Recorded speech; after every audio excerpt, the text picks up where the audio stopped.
Forum of civil pensioners association Tamil Nadu அமைப்பின் சார்பாக இன்று இங்கே சிறப்புரை நடைபெற்று கொண்டிருக்கக்கூடிய இந்த மாநாட்டினுடைய தலைவர் நண்பர் டி பாலசுப்ரமணியம் அவர்களே, வரவேற்புரையாற்றி இருக்கக்கூடிய ராஜசேகர் அவர்களே, தோழர்கள் சி.கே. நரசிம்மன், துரைப்பாண்டியன் உள்ளிட்டு இங்கே முன்னிலை வகிக்கக்கூடிய பல்வேறு ஓய்வூதியர் அமைப்புகளுடைய தலைவர்களே, ஒவ்வொருத்தரையே பேர் சொல்லி அழைக்கலன்னு தப்பாக எடுத்துக்காதீங்க. இங்கே கருத்துரை வழங்க இருக்கக்கூடிய எங்களால் அன்போடு டிஜி என்று அழைக்கக்கூடிய கோபாலகிருஷ்ணன் தோழர் அவர்களே, தோழர் மோகன், கோவிந்தராஜ், ராஜன், சுந்தரகிருஷ்ணன் ஒளி உள்ளிட்ட இந்த அமைப்பில் பல்வேறு பணிகளை நிறைவேற்ற இங்கே வந்திருக்கக்கூடிய தலைவர்களே, இங்கே சிறப்புரையாற்றுவதற்கு அரசியல் இயக்கங்கள் சார்பாக பங்கேற்க வந்திருக்கக்கூடிய இந்திய தேசிய காங்கிரஸ் பேர் இயக்கத்தினுடைய தலைவர் சகோதரர் செல்வப்பெருந்தகை அவர்களே, விடுதலை சிறுத்தைகள் கட்சியினுடைய பொதுச் செயலாளர் தோழர் ரவிக்குமார் நாடாளுமன்ற உறுப்பினர் அவர்களே, திராவிட முன்னேற்றக் கழகத்தின் செய்தி தொடர்பு குழு தலைவர், சிறப்புரையாற்ற வந்திருக்கக்கூடிய சகோதரர் டி.கே.எஸ். இளங்கோவன் அவர்களே,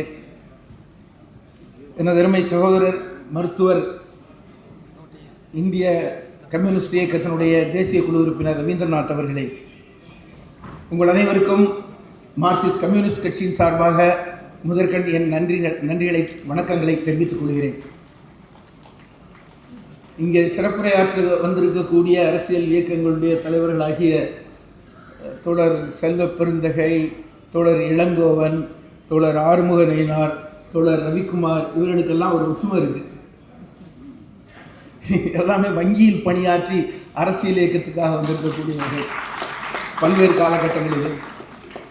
அதுபோல் என்னுடைய சகோதரர் ரவீந்திரநாத் அவர்களும் நானும் பல்வேறு இயக்கங்களில், பல மாதிரியான இயக்கங்களில், போர் வேண்டாம் அமைதி வேண்டும், கியூபாவுக்கு ஆதரவு, சர்வதேச ஒருமைப்பாடு என்று பல்வேறு இயக்கங்களிலும், சுகாதாரம், கல்வி சம்பந்தமான இயக்கங்களிலும், இன்னும் பல்வேறு இயக்கங்களில் தொடர்ந்து பணியாற்றி கொண்டிருக்கக்கூடியவர்கள் அவர்கள் இங்கே வந்திருக்கிறார்கள்.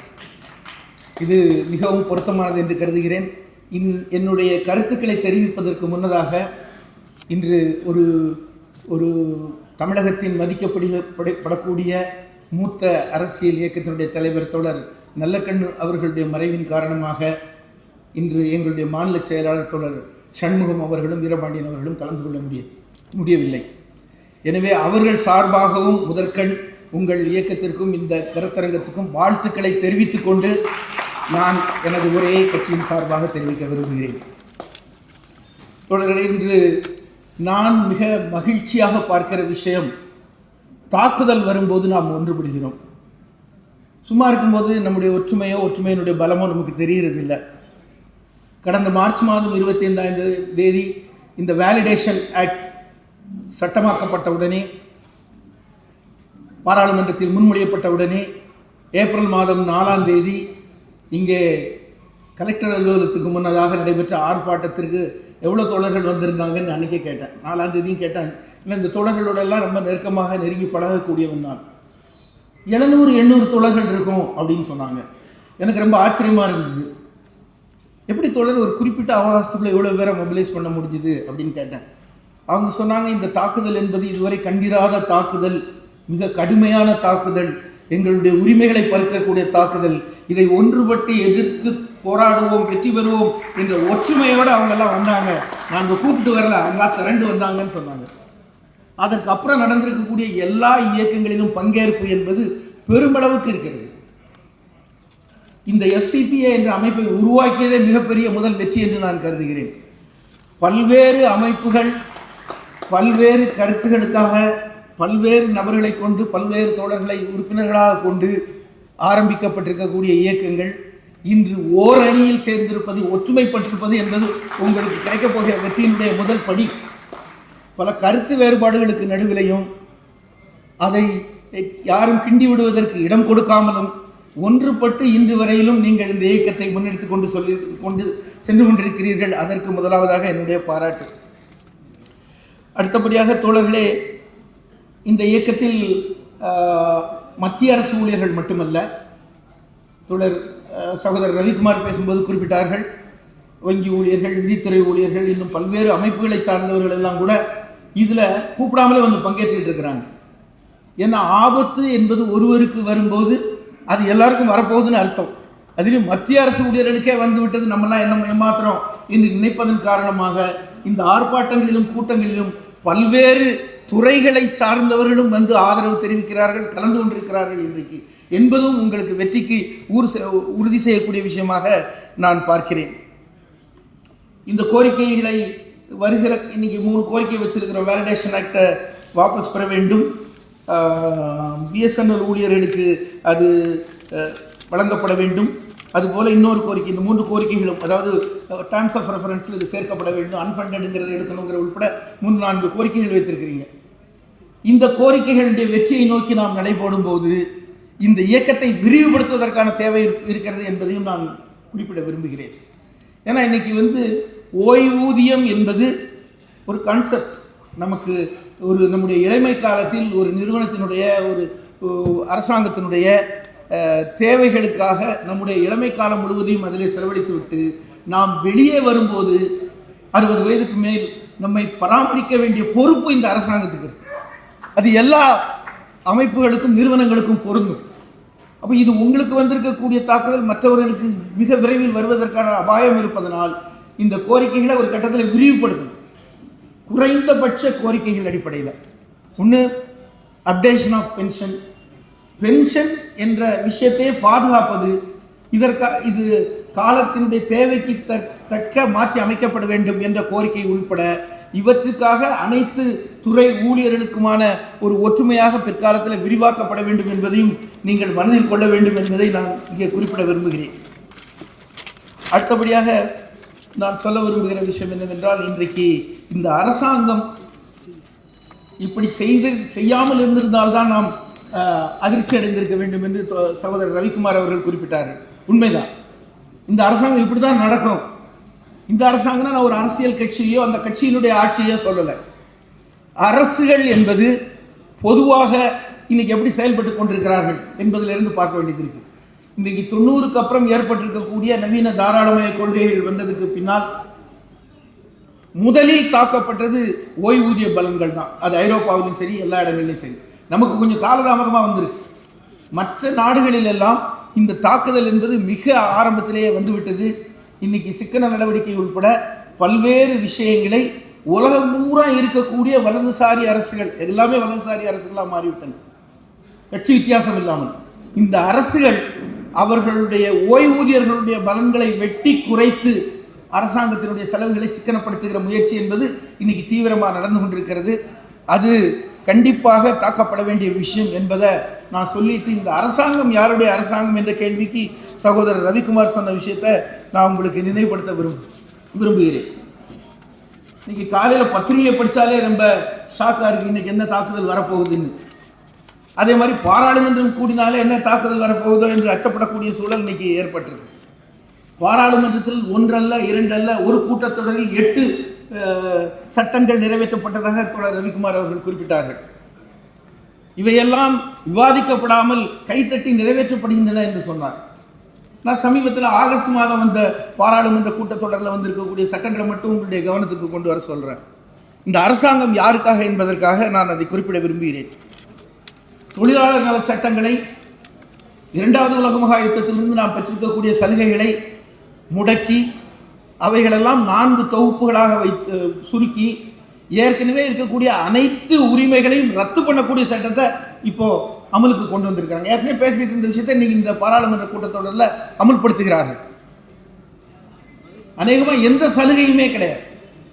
லேபர் ரிஃபார்ம்ஸ் என்ற பெயரில் 2வது கட்ட ரிஃபார்ம்ஸ் என்பது முழுக்க முழுக்க தொழிலாளர் உரிமைகளை பறிப்பது, உழைப்பாளி மக்களுடைய உரிமையை பறிப்பது. அது முதலாளிகளுக்கு சாதகமான, அரசாங்கங்களுக்கு சாதகமான சட்டங்களை நிறைவேற்றுவது. அப்போ இந்த அரசாங்கம் யாருக்கான அரசாங்கம்? தொழிலாளிகளுக்கான அரசாங்கம் அல்ல, மக்களுக்கான அரசாங்கம் அல்ல, அது முதலாளிகளுக்கான அரசாங்கம். இந்த அரசுகளினுடைய நலன்களை பாதுகாக்கின்ற அரசாங்கங்களாக இருக்குது. 1. ரெண்டாவது அவங்க கொண்டு வந்திருக்கக்கூடிய அந்த 7-8 சட்டங்கள், நான் ஆகஸ்ட்டில் வந்தது மட்டும் சொல்கிறேன். அந்த தேசிய ஊரக வேலைவாய்ப்பு திட்டம் பற்றி கூட அவர் குறிப்பிட்டார். பேரை மாற்றினாங்க. மகாத்மா காந்தியை 1948 ஜனவரி 30 கொலை செய்ததுக்கு அப்புறம் இப்போ கொலை செஞ்சாங்க. அவருடைய பேரையே எடுத்துட்டாங்க. அந்த சட்டத்துக்கு பேரை எடுத்தாங்க. பேரை எடுத்ததோடு மட்டுமல்ல, நீ 100 நாள் கேட்குறியா, 150 நாள் நான் வேலை தரேன்னு சொன்னாங்க. 150 நாள் வேலை மட்டுமல்ல, இது மாதிரி பல புதிய சலுகைகளை கொடுக்கிறேன் என்று சொல்லிவிட்டு 60% மத்திய அரசாங்கம் கொடுக்கும், 40% மாநில அரசாங்கம் கொடு. ஏன்னா ஏற்கனவே 90% மத்திய அரசாங்கம் கொடுத்து கொண்டிருந்தது, 10% மாநில சர்க்கார் கொடுத்து கொண்டிருந்தது. மாநிலங்களின் முதுகின் மீது சுமையை ஏற்றி இந்த திட்டத்தை நிறைவேற்றுவது விருப்ப அடிப்படையில் நிறைவேற்றலான்னு சொல்லிட்டாங்க. மேண்டேட்ரி இல்லை. யூபி அரசாங்கம் வந்த போது நிறைவேற்றப்பட்ட திட்டம் என்பது கிராமப்புறங்களிலே வீட்டிலே வேலையில்லாத வாலிபர்கள் ஒவ்வொரு குடும்பத்திலும் ஒருவருக்கு 100 நாள் வேலைங்கிற திட்டத்தில் அப்படி ஆரம்பித்து அது பல முன்னேற்றங்களை சாதித்து இன்னைக்கு பொருளாதார நிபுணர்களின் பார்வையில் இது உலகளாவிய அளவில் வறுமை கோட்டுக்கு கீழே இருக்கக்கூடிய மக்களை மேலே கொண்டு வருவதற்கான மிக உயர்வான சமூக பாதுகாப்பு திட்டம் என்ற பெயரை பெறக்கூடிய அளவுக்கு வந்திருக்கக்கூடிய ஒரு திட்டத்தை ஒரே சட்டத்தின் மூலமாக குறைத்து விட்டார்கள். இது யாருக்கான அரசாங்கம்? விவசாயிகளுக்கான அரசாங்கமா? சாதாரண மக்களுக்கான அரசாங்கமா? சாதாரண மக்களுக்கு எதிரான அரசாங்கம். எலக்ட்ரிசிட்டி பில் அமெண்ட்மெண்ட் ஆக்ட் இன்னைக்கு இது மின்சாரம் என்பது அவ்வளோ மிக முக்கியமான விஷயம். அந்த திருத்தத்தின் மூலமாக இந்த நாட்டு மக்களின் முதுகின் மீது இன்றைக்கு அரிதாகி வரக்கூடிய மின்சார உற்பத்தி, அதிக விலை கொடுத்து வாங்க வேண்டிய தனியார் மின்சார உற்பத்தி என்ற நிலைமை வரும்போது அந்த சட்ட திருத்தத்தின் மூலமாக தனியார் நிறுவனங்கள் இன்னைக்கு சக்தி துறையை, மின்சாரத்துறையை தங்கள் கட்டுப்பாட்டுக்குள் கொண்டு வருவதற்கான திருத்தங்களை கொண்டு வந்திருக்காங்க. யாருக்கான அரசாங்கம் இது? சாதாரண மக்களுக்கான அரசாங்கமா? இந்த அரசாங்கம் மக்கள் விரோத அரசாங்கம். அது எந்த கட்சியாக இருந்தாலும் சரி, மக்கள் விரோத அரசாங்கமாக அவர்கள் இருக்கிறார்கள். அதுக்கப்புறம் இன்னும் 2 விஷயம் மட்டும் சொல்கிறேன். எனக்கு இருக்கிற நேரத்துக்குள்ள 1-2 விஷயத்தை சொல்லணும்னு நினைக்கிறேன். இன்னொன்று, அவங்க அந்த நியூக்ளியர் பில் அமெண்ட்மெண்ட் ஆக்ட் ஒன்று கொண்டு வந்தாங்க. அந்த சட்ட திருத்தம் என்பது இதுவரைக்கும் நீங்கள் பல்வேறு அணுசக்தி துறையில் நடந்திருக்கக்கூடிய விபத்துகளை வரிசைப்படுத்தி பாருங்கள். செர்னோபில்ல, ஃபுகுஷிமாவில், இன்னும் பல்வேறு இடங்களில் நடந்தது. இன்னைக்கு இந்தியாவில் கடந்த 2008-2009 வந்த காலத்திலேயே இந்த அமெண்ட்மெண்ட்டை அவங்க கேட்டாங்க. எதுக்காக கேட்டாங்கன்னா, நீங்கள் யூனியன் கார்பைடு டிசம்பர் மாதம் கிட்டத்தட்ட 1990களில் நடந்திருக்கக்கூடிய விபத்து காரணமாக நடந்த வழக்கு இன்னும் நிலுவையில் இருக்கு. அந்த யூனியன் கார்பைடு நிறுவனம் விபத்தில் பாதிக்கப்பட்டவர்களுக்கு இன்னும் அவங்க ஈட்டுத்தொகையை வழங்கலை. அப்போ ஒரு விபத்து தொழிற்சாலையில் ஏற்படுகிறது என்றால் அந்த தொழிலை நடத்துகிறவர்கள், விபத்தினால் உயிரிழந்தவர்கள், பாதிக்கப்பட்டவர்களுக்கு ஈடு இழப்பை கொடுக்க வேண்டும் என்று சட்டம் இருக்கு. அந்த சட்டத்தை திருத்த வேண்டும் என்று கோரிக்கை வைத்தார்கள். இன்னைக்கு இந்த பாராளுமன்ற கூட்டத்தில் திருத்தியிருக்காங்க. என்ன? அந்த நிறுவனங்களுக்கு பொறுப்பு கிடையாது. அப்போ இன்னைக்கு அரசாங்கங்களும் நிறுவனங்களும் தொழில் நிறுவனங்களும் அந்த அணுசக்தி துறையில் விபத்து நடந்தால் அவங்க எந்த வகையிலையும் பாதிக்கப்பட மாட்டார்கள், அவர்களை விடுவிச்சலாம் அப்படிங்கிற திருத்தத்தை கொண்டு வராங்க. ஒன்று. ரெண்டாவது, அந்த திருத்தத்தினுடைய உள்ளடக்கம் என்னவென்றால், அந்த திருத்தத்தின் மூலமாக அணுசக்தி துறையில் தனியார் முதலீடு செய்யலாம், அணுசக்தி துறையில் அவங்க தொழில் நடத்தலாம் என்ற விஷயத்தை கொண்டு வராங்க. இந்தியாவில் அந்த சட்டம் வந்த 3வது மாதம் நவம்பர் டிசம்பர் மாதத்தில் அதானி அவர்கள் அணுசக்தி துறையில் ஆராய்ச்சிக்கும் உற்பத்திக்குமான நிறுவனத்தை துவங்குறார். அவருக்கு அணுசக்தி சம்பந்தமான எந்த எக்ஸ்பர்டீஸும் கிடையாது. அப்போ நீங்கள் ஏற்கனவே அதை கொண்டு வரணும், அது அதானி மூலமாக செய்யப்படணும் என்பதை முடிவு செய்துவிட்டு சட்ட திருத்தத்தை கொண்டு வரணும். இது யாருக்கான அரசாங்கம்? அதானிக்கான அரசாங்கம், அம்பானிக்கான அரசாங்கம், கார்பரேட்டுகளுக்கான அரசாங்கம், முதலாளிகளுக்கான அரசாங்கம், உங்களுக்கான அரசாங்கம் இல்லை. அதைத்தான் ரவிக்குமார் தெளிவாக சொன்னார். அவங்க யாருக்கான அரசாங்கம்? நமக்கான அரசாங்கம் இல்லை. அவங்க இதைத்தான் செய்வாங்க என்பதை நாம் புரிந்து எப்படி எதிர்க்கணுங்கிறத நான் கடைசியாக சொல்கிறேன். அதுபோல தான் டிஃபென்ஸ் ப்ரொடக்ஷன். இன்னைக்கு அமெரிக்காவில் இருந்து ஆயுதம் வாங்குவது, ஐரோப்பிய நாடுகளிலிருந்து ஆயுதம் வாங்குவது என்பது போக அவர்களுடைய நிறுவனங்களை இங்கே கொண்டு வந்து அதானி அம்பானி அவர்களுடைய கூட்டு மூலமாக இங்கே உற்பத்தி செய்து இங்கே வியாபாரம் பண்ணுறது. நம்ம ஊர் குறைந்த லேபரை யூஸ் பண்ணி அவன் டெக்னிக்கல் எக்ஸ்பர்டஸை பயன்படுத்தி நம்முடைய மூலதனத்தை பயன்படுத்தி நம்முடைய வங்கிகளில் நிதி நிறுவனங்கள் நிதியை பயன்படுத்தி உற்பத்தி செய்து நமக்கே விற்கிறது. இப்போ என்ன அப்படி தானே விற்கிறாங்க. என்ன நீ ரஷ்யாவில் வாங்கலை, எங்கே வாங்கினா அமெரிக்காவில் வாங்கு, அமெரிக்காவில் இருந்து நம்ம எண்ணெய் வாங்குறோம். அமெரிக்கா என்ன அமெரிக்காவில் வருது, அது சவுதி அரேபியாவிலும் கல்ஃப்லேயும் அவன் எல்லா இடத்தையும் அவன் கட்டுப்பாட்டுக்குள்ள வச்சுருவான், அங்கேருந்து தான் வருது. பேர் மட்டும் அமெரிக்கா எண்ணெய். அப்போ இன்றைக்கி எல்லா உற்பத்திகளையும் மேலை நாடுகள் தங்களுடைய கட்டுப்பாட்டுக்குள் வைத்துக்கொண்டு இந்தியாவை ஒரு லாப வேட்டையாடக்கூடிய இடமா மாற்றியிருக்கிறாங்க. இதை யார் செய்கிறாங்க? இதுக்கான சட்ட திருத்தம் ஒரு பாராளுமன்ற கூட்டத்தொடரில் 8 சட்ட திருத்தத்தை இந்த அரசாங்கம் செஞ்சிருக்கு. இது யாருக்கான அரசாங்கம்? அப்போ இந்த அரசாங்கம் என்பது இன்னைக்கு இங்கே மட்டும் இல்லை, உலகம் பூரா இருக்கக்கூடிய நாடுகளில் இந்த அரசாங்கங்கள் மக்களுக்கு எதிராகவும் முதலாளிகளுக்கு சாதகமாகவும் மூலதனத்திற்கு லாபத்தை கூட்டிக் கொடுப்பதற்காகவும் அவர்கள் செய்யக்கூடிய சட்ட திருத்தங்களில் ஒரு பகுதி தான் உங்கள் amendment act, validation amendment act. அப்போ இந்த அரசாங்கத்தினுடைய செலவை குறைக்கணும்னா என்ன செய்யணும்? ஓய்வூதியர்கள் பலனை வெட்டணும். அப்போ ஓய்வூதியர்கள் பலனை வெட்டியதன் மூலமாக இன்னைக்கு அது அந்த திருத்தம் என்பது ஒரு மனிதாபிமானமற்ற திருத்தம். அதான் சொன்னார் அவர், ரிட்ராஸ்பெக்டிவில் போட்டிருக்காங்கன்னு சொல்லிட்டு. இந்த அரசாங்கம் government, they get empowered to make distinctions on the basis of the date of retirement. நீங்கள் யார் என்ன தேதியில் ரிட்டையர் ஆகியிருந்தாலும் 1972க்கு அப்புறம் அவங்களுக்கு என்ன மாதிரி பென்ஷன் கொடுக்கலாம், கூட கொடுக்கலாமா, குறையா கொடுக்கலாமா, கொடுக்க வேண்டாமா, இது எல்லாத்தையும் தீர்மானிக்கிற at the pleasure and will of the government. எங்களுக்கு சந்தோஷப்பட்டால் திருப்தி இருந்தால் எங்களை பார்த்து நீங்கள் சிரிச்சிங்கன்னா எங்களுக்கு ஓட்டு போட்டால் நான் உங்களுக்கு செய்வேன், இல்லைன்னா செய்ய மாட்டேன்னு அர்த்தம். அப்போ அந்த அளவுக்கு ஒரு குரூரமான ஒரு சட்ட திருத்தத்தை அவர்கள் கொண்டு வந்திருக்கிறார்கள். இன்னைக்கு இந்த பே கமிஷன் என்பது இன்னைக்கு 8வது பே கமிஷன் வந்தாச்சு. ஒவ்வொரு பே கமிஷன்லையும் டேர்ம்ஸ் ஆஃப் ரெஃபரன்ஸில் இதுவரைக்கும் உங்களுக்கு எங்கேருந்து கன்சாலிடேட்டட் ஃபண்ட் ஆஃப் இந்தியாவிலேருந்து பணம் வருது. டிஃபென்ஸ் பென்ஷன் அப்படி தான் வருது, எல்லாத்துக்கும் அதுலேருந்து தான் வருது. அப்போ உங்களுக்கு பென்ஷன் கொடுப்பதற்கு என்று ஏற்கனவே ஒரு ஏற்பாடு இருக்குது. அது என்னவோ இன்னைக்கு புதுசாக வந்த மாதிரி அன்ஃபண்டட் பென்ஷன் அலாட்மெண்ட் என்று சொல்வது எதற்காக? உங்களை ஏமாத்துறதுக்காக. அப்போ இன்னைக்கு மத்திய அரசு ஊழியர்களுக்கு இணையான ஊதியம் வேண்டும், ஊதிய உயர்வு வேண்டும், ஓய்வூதியம் வேண்டும் என்று அனைத்து துறை ஊதியர்களும் போராடிக்கிட்டு இருந்த காலத்தில் இட்ஸ் அ பெஞ்ச்மார்க். நீ பே கமிஷன்ங்கிறது இட்ஸ் அ பெஞ்ச்மார்க். அந்த பெஞ்ச்மார்க்கை போய் நாங்கள் அடைய வேண்டும் என்று பல்வேறு துறை ஊழியர்கள் போராடி கொண்டிருந்த காலம் போய் இன்னைக்கு மத்திய அரசு துறை ஊழியர்களுடைய டேர்ம்ஸ் ஆஃப் ரெஃபரன்ஸில் பல விஷயங்கள் மிஸ்ஸிங். அதில் ஒன்று ஓய்வூதியர்களுக்கான விஷயங்கள் மிஸ்ஸிங். உங்களுக்கு என்ன மாதிரி ஊதிய உயர்வு வரப்போகுது, எப்படி வரப்போகுதுங்கிறது மிகப்பெரிய ஒரு பெரிய கொஸ்டின் மார்க்காக இருக்குது. அப்போ இது போன்ற ஒரு அரசாங்கம் மத்தியில் உட்கார்ந்து கொண்டு இன்னைக்கு அவர்கள்ட்ட எந்த விதமான நியாயத்தையும் நீதியையும் நாம் எதிர்பார்க்க முடியாது என்பது தான் உண்மை. அப்போ நம்முடைய கோரிக்கைகளை வெல்வதற்காக நாம் என்ன செய்ய வேண்டும் என்பதற்கான கடைசி பகுதிக்கு நான் வந்துட்டேன். நம்ம சுருக்கமாக பலர் பேச வேண்டியிருக்கிறதுனால இந்த கருத்துக்களை சொல்லி நான் முடிக்கணும்னு நினைக்கிறேன். ஸோ அந்த அடிப்படையில் இன்னைக்கு அந்த pension amendment act, validation of CCS pension rules and principles, அந்த அமெண்ட்மெண்ட் ஆக்டை வாபஸ் பெற வேண்டும். வாபஸ் பெறும் வரை எங்களுடைய போராட்டம் நிற்காது. அது ஒன்றும் முடியாத விஷயம் இல்லை.